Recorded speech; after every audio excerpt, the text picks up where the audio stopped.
Hi friends, welcome to Sarthak educator YouTube channel. Dear friends, आज का इस क्लास में इग्नू बीएड एंट्रेंस एग्जाम के लिए एजुकेशनल अवेयरनेस से यूनिवर्सिटीज़ कमीशन 1902 के बारे में जानेंगे। पहले हम कॉन्सेप्ट डिस्कस करेंगे, फिर एमसीक्यूज प्रैक्टिस करेंगे। तो वीडियो बहुत ही ज़रूरी होने वाला है आपके लिए, वीडियो को पूरा अवश्य देखिएगा। सबसे पहले इस एजुकेशन कमीशन का और एक नाम है जो कि है राले कमीशन, क्योंकि इस एजुकेशन कमीशन का जो 4 पर्सन थे या फिर 4 मैन थे वो राले थे। ठीक है, और इसे अपॉइंट किया गया था लॉर्ड कार्जन द्वारा इन द ईयर 1902 27 जनवरी में, जो कि 1901 में एक शिमला एजुकेशनल कॉन्फ्रेंस हुआ था। और उस कॉन्फ्रेंस में Indian education specially higher education को रिफॉर्म करने के लिए बहुत सारी बातें हुई थी, बहुत सारी पॉइंट्स उसमें डिस्कस किया गया था। और उसी के परिणाम स्वरूप ये इंडियन यूनिवर्सिटीज़ कमीशन 1902 में बनाया गया था। और इसका चेयरमैन कौन थे, मैंने पहले आपको बताया है, सर थॉमस राले, जो कि law member of the governor general councils हुआ करते थे। यानी कि गवर्नर जनरल काउंसिल का ये एक कानूनी सदस्य थे, लॉ मेंबर थे। तो उसमें और कौन कौन मेंबर, कौन कौन सदस्य शामिल थे, उसमें थे सर सैयद हुसैन बिलग्रामी, इसके साथ साथ जस्टिस गुरुदास बनर्जी, इसके साथ साथ सी शंकरन नायर, और उसमें और कुछ ब्रिटिश ऑफिशियल्स भी शामिल थे इस कमीशन में। अब हम जानेंगे इस कमीशन का पर्पस यानी कि उद्देश्य क्या था, किस उद्देश्य से इस कमीशन को लाया गया था। स्पेशली यह कमीशन ब्रिटिश इंडिया में यूनिवर्सिटीज़ को और इम्प्रूव करने के लिए, यूनिवर्सिटीज़ को कैसे और अच्छा बनाया जा सकता है, क्योंकि आपको पता है बॉम्बे, कलकत्ता और मद्रास में ये 3 जगहों में जो यूनिवर्सिटीज़ इससे पहले बनाया गया था, ये यूनिवर्सिटीज़ लंदन यूनिवर्सिटी के तहत चलने का बात इसमें कहा गया था। यानी कि लंदन यूनिवर्सिटी जैसा ही इन यूनिवर्सिटीज़, इन तीनों जगह पर यूनिवर्सिटीज़ चलाने का, एडमिनिस्टर करने का प्रयास किया गया था। यह कहाँ तक सही हुआ है या फिर इसमें क्या क्या कमियां रह गई है, उन सारी कमियों को कैसे दूर किया जाता है, इनको दूर करने के लिए और क्या रिकमेंडेशन होना चाहिए, उन सब के बारे में डिटेल एनालिसिस करके रिकमेंडेशन देने के लिए यह कमीशन बनाया गया था। वैसे हमारे देश में ब्रिटिश इंडिया से लेकर के आज तक ये कमीशन बनाने का जो कार्यक्रम है, कमीशन बनाने का जो सिलसिला है, यह बहुत ही प्राचीन काल से चलता आ रहा है। आज भी कोई अगर घटना होता है एजुकेशन को लेकर के हो या फिर दूसरा कोई रिफॉर्म को लेकर के हो, तो उसमें सबसे पहले क्या बनाया जाता है, वही पुरानी तरीके से कमीशन बनाया जाता है या फिर कमेटी बनाया जाता है। 8 पे कमीशन के लिए भी वही काम किया गया है। और बाद में ये कमीशन वाले क्या करते हैं, बहुत गहरी रिसर्च करते हैं, लेकिन प्रैक्टिकल कहाँ तक होता है वो मुझे नहीं मालूम। इसके बाद रिकमेंडेशन देते हैं और इसके तहत नेक्स्ट जो कदम है वो रखा जाता है। अब हम जानेंगे इस कमीशन ने क्या क्या रिकमेंडेशन दिया था। तो मेजर रिकमेंडेशंस में यूनिवर्सिटीज़ जो कि एग्जामाइनिंग या फिर एफिलिएटिंग बॉडीज़ हुआ करती थी, ठीक है, और एफिलिएटिंग बॉडीज़ यानी कि यूनिवर्सिटीज़ के अंडर में बहुत सारी कॉलेजेस हुआ करती थी, तो उनका जो टीचिंग स्टाइल है, टीचिंग स्टैंडर्ड है, ये पहले किस पर आधारित था, एग्जाम सेंट्रिक था। तो उसको और ज़्यादा बेहतर करने के लिए और शानदार बनाने के लिए, स्टूडेंट सेंट्रिक करने के लिए, इसके साथ साथ बच्चों का इन्वॉल्वमेंट, शिक्षार्थियों का इन्वॉल्वमेंट इसमें शामिल करने के लिए और रिसर्च को ज़्यादा तवज्जो देने का बात कहा गया था। इसके बाद देखो स्ट्रिक्टर एफिलिएशन रूल्स, यानी कि अगर कोई यूनिवर्सिटी के अंडर पे एफिलिएशन चाहता है कोई कॉलेज, तो उसमें स्ट्रिक्ट किया गया था रूल्स को, नियमों को और ज़्यादा सशक्त किया गया था।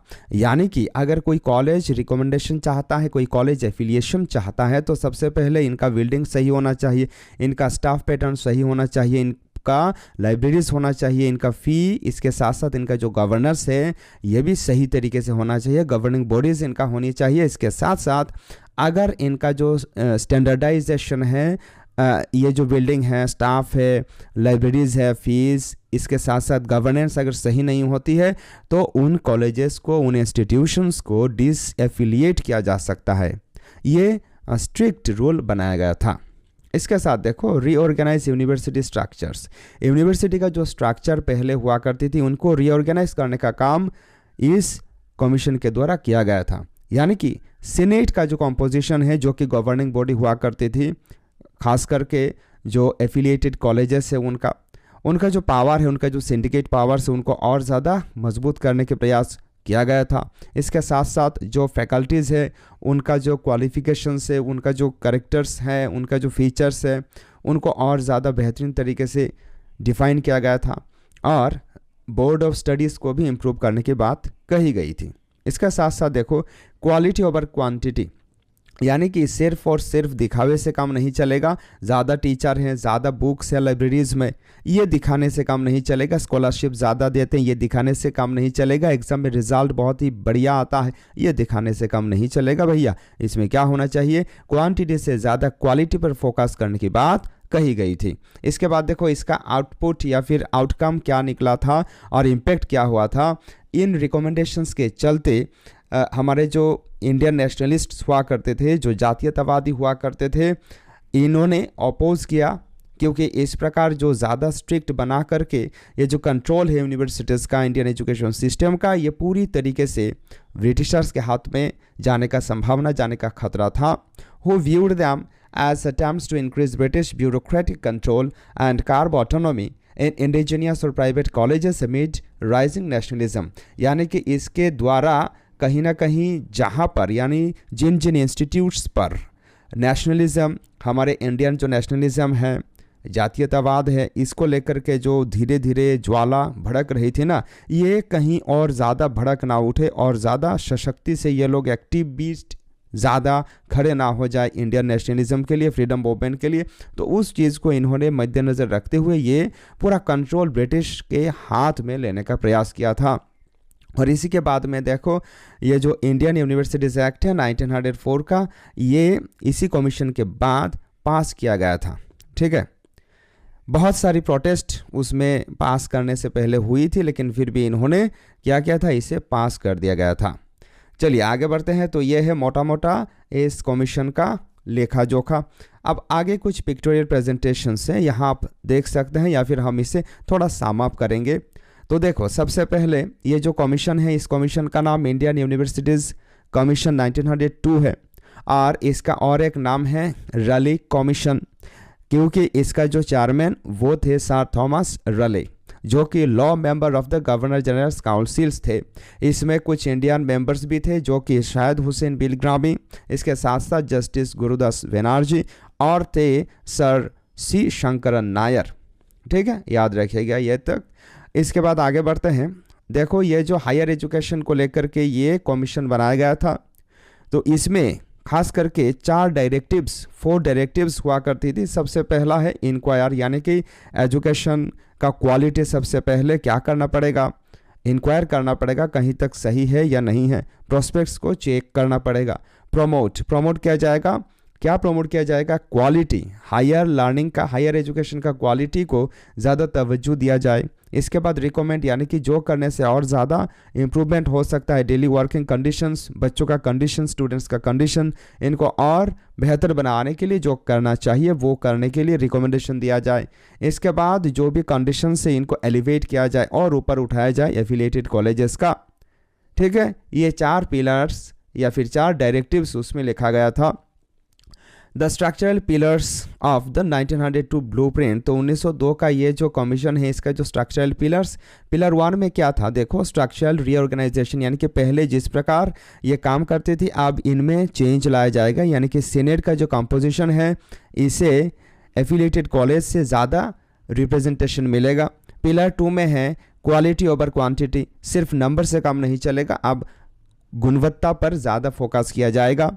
इसके बाद पिलर 3 में है रेगुलेटरी ओवरसाइट, यानी कि इम्प्लीमेंट स्ट्रिक्ट एफिलिएशन रूल्स, यानी कि कॉलेजेस अगर रिकमेंडेशन, यानी कि कॉलेजेस अगर एफिलिएशन चाहती हैं तो उन कॉलेजेस का कुछ सख्त कानून बना दिया गया था, कुछ सख्त नियम बना दिया गया था, जिन नियमों को अगर कोई कॉलेज फुलफिल नहीं कर सकता तो उस कॉलेज को डिसएफिलिएट भी किया जा सकता था। ठीक है, अब आगे हम कुछ इंपॉर्टेंट MCQs प्रैक्टिस करेंगे। यहाँ देखिए एग्जामिनेशन से लेकर के इंस्ट्रक्शन, यानी कि पहले एग्जामिनेशन सेंट्रिक एजुकेशन दिया जाता था, लेकिन धीरे धीरे instruction centric, research centric education पर बल देने का बाद जो है ये इस कमीशन ने रिकमेंड किया। चलिए क्वेश्चंस प्रैक्टिस करते हैं। यहाँ आप देख सकते हैं कुछ इस प्रकार हमने डिजाइन किया है। Question number 1, the Raleigh commission 1902 is also known as, तो इस कमीशन का और एक नाम क्या है? इस कमीशन का और एक नाम है Indian universities commission. Very simple, option B हो जाएगा correct answer. Question number 2, in which year was the Raleigh commission appointed? Raleigh commission का अपॉइंटमेंट कब किया गया था? इन द ईयर 1902 में, देयरफॉर ऑप्शन डी हो जाएगा इस क्वेश्चन का correct answer. Question number 3, who was the chairman of the Raleigh commission और इंडियन यूनिवर्सिटीज कमीशन 1902? तो इस क्वेश्चन का सही जवाब हो जाएगा option A, sir Thomas Raleigh. Question number 4, the primary objective of the Raleigh Commission was to inquire into the conditions and prospects of, इस question का क्या होगा सही जवाब? यानी कि रले कमीशन या फिर इंडियन यूनिवर्सिटीज कमीशन 1902 का प्रमुख उद्देश्य वो क्या था, किस चीज़ को इंक्वायर करने का था? ऑप्शन ए प्राइमरी एजुकेशन, देखो ये प्राइमरी एजुकेशन के लिए नहीं बनाया गया था। सेकेंडरी एजुकेशन, ये सेकेंडरी एजुकेशन के लिए भी नहीं बनाया गया था। Option C Indian universities, yes Indian universities का क्या कंडीशंस है, उनका प्रोस्पेक्ट्स कैसे हैं, यानी कि बच्चे किस हालात में हैं, इनको जांच करने के लिए बनाया गया था। देयरफॉर ऑप्शन सी हो जाएगा इस क्वेश्चन का सही जवाब। आगे बढ़ते हैं क्वेश्चन नंबर 5। आज हम कुल 20 क्वेश्चंस करेंगे और वीडियो यदि आपको अच्छा लगता है तो वीडियो को ज़रूर लाइक कीजिएगा। आपका मन में कोई सवाल है, कोई दुविधा है तो आप हमें कमेंट भी कर सकते हैं, सुझाव भी दे सकते हैं। The Raleigh commission was appointed during the viceroyalty of, यानी कि राले कमीशन जब अपॉइंट किया गया था तब इंडिया का यानी ब्रिटिश इंडिया का वाइसरॉय कौन थे? तब लॉर्ड कार्जन ब्रिटिश इंडिया का वाइसरॉय हुआ करते थे। देयरफॉर ऑप्शन सी होगा इस क्वेश्चन का सही answer. Question number 6, how many Indian members were there in the Raleigh commission originally? असल में ये कमीशन में, इंडियन यूनिवर्सिटीज कमीशन या फिर राले कमीशन में कितने भारतीय थे? तो इस क्वेश्चन का सही जवाब हो जाएगा ऑप्शन बी 1। ठीक है, आगे बढ़ते हैं। Question number 7, which of the following was a की recommendation of the Raleigh commission? देखो यहाँ ओरिजिनली कहा गया है, यानी कि ये जो क्वेश्चन नंबर 6 है इसका एक ही सदस्य पहले हुआ करते थे, लेकिन बाद में और 2-3 को इसमें शामिल किया गया था। ठीक है, तो राले कमीशन का रिकमेंडेशन क्या था? इस क्वेश्चन का सही जवाब हो जाएगा option C, greater government control over universities, यानी कि जो यूनिवर्सिटीज़ है इनको सरकार और ज़्यादा नियंत्रण में रखेगी, ये इनका प्रमुख उद्देश्य था या फिर रिकमेंडेशन था। Question number 8, the report of the Raleigh Commission led to the passage of which act? ये रले कमीशन का जो रिकमेंडेशन है ये बाद में किस कानून में परिवर्तित हो गया था? तो इस क्वेश्चन का सही जवाब होगा option A, Indian universities act 1904, जो कि इस कमीशन के बाद लाया गया था और इससे पहले शिमला एजुकेशन कॉन्फ्रेंस हुआ था, याद रखिएगा। आगे बढ़ते हैं। Question number 9, which of the following was not recommendation of the Raleigh commission? आपको बताना है राले कमीशन या फिर इंडियन यूनिवर्सिटीज कमीशन का निम्न में से कौन सा एक रिकमेंडेशन नहीं है? ऑप्शन है रिफॉर्मेशन ऑफ यूनिवर्सिटीज सीनेट्स, ये तो इस कमीशन का रिकमेंडेशन है। Option B stricter affiliation and monitoring colleges, yes this is also right, ये सही नहीं होगा। कौन सा नहीं है हमें बताना है। Option C greater representation of affiliated colleges in senate, senate में एफिलिएटेड कॉलेजेस से ज़्यादा रिकमेंडेशन दिया जाएगा, ज़्यादा रिप्रेजेंटेशन दिया जाएगा, सॉरी, तो ये भी रिकमेंडेशन है। Option D establishment of primary schools in every village, हर एक गांव में प्राथमिक विद्यालय खोला जाएगा, ये इस कमीशन का कोई रिकमेंडेशन नहीं है। Therefore this is the correct answer. Question number 10, the Raleigh Commission recommended that universities should pay more attention to, Raleigh commission के अनुसार विश्वविद्यालयों को, यूनिवर्सिटीज़ को किस में ज़्यादा फोकस करना चाहिए, किस में ज़्यादा ध्यान देना चाहिए? ऑप्शन है study and research, yes this is the correct answer. Study and research पर यूनिवर्सिटीज़ को ज़्यादा फोकस करना चाहिए, उनको सिर्फ और सिर्फ एग्जामिनेशंस पे फोकस नहीं करना चाहिए, सिर्फ और सिर्फ खेल कूद में फोकस नहीं करना चाहिए, वोकेशनल कोर्सेस को ज़्यादा तवज्जो नहीं देना चाहिए। Question number 11, the Raleigh Commission was precluded from reporting on, तो Raleigh Commission कहाँ से ये लाया गया था? तो इस कमीशन का सही जवाब हो जाएगा, इस क्वेश्चन का सही जवाब हो जाएगा ऑप्शन है प्राइमरी और सेकेंडरी एजुकेशन, क्योंकि Raleigh कमीशन सिर्फ और सिर्फ हायर एजुकेशन यूनिवर्सिटी एजुकेशन का बात कर रहा था और इसमें प्राइमरी सेकेंडरी एलिमेंटरी एजुकेशन नहीं था, शामिल नहीं था। Question number 12, one of the members of the Raleigh commission was, आपको बताना है निम्न में से कौन सा एक इंडियन यूनिवर्सिटीज कमीशन या फिर रैले कमीशन का मेंबर थे। ऑप्शन है जस्टिस गुरुदास बनर्जी, तो जस्टिस गुरुदास बनर्जी एक मेंबर थे, देयरफॉर ऑप्शन ए इस क्वेश्चन का सही जवाब हो सकता है, हाँ होगा। ऑप्शन बी क्या है, लॉर्ड मैकॉले, ये तो नहीं थे, वुड सैडलर ये सब नहीं थे, तो ऑप्शन ए होगा इस क्वेश्चन का सही जवाब। ठीक है, आगे बढ़ते हैं। Question number 13, the Raleigh commission criticised the existing university system for over emphasis on, इस कमीशन ने यूनिवर्सिटी सिस्टम को आलोचना किया था किस चीज़ पर ज़्यादा बल देने के लिए। ऑप्शन है रिसर्च पर ज़्यादा बल देने के लिए क्रिटिसाइज नहीं किया गया था। Examinations and rote learning, yes rote learning cramming पर यानी कि जो रट्टा मारना है इस पर ज़्यादा बल और परीक्षा पर ज़्यादा बल देने के लिए इस कमीशन ने यूनिवर्सिटी सिस्टम को आलोचना किया था, क्रिटिसाइज किया था। ऑप्शन बी इसका सही जवाब होगा, प्रैक्टिकल ट्रेनिंग टीचर ट्रेनिंग नहीं है।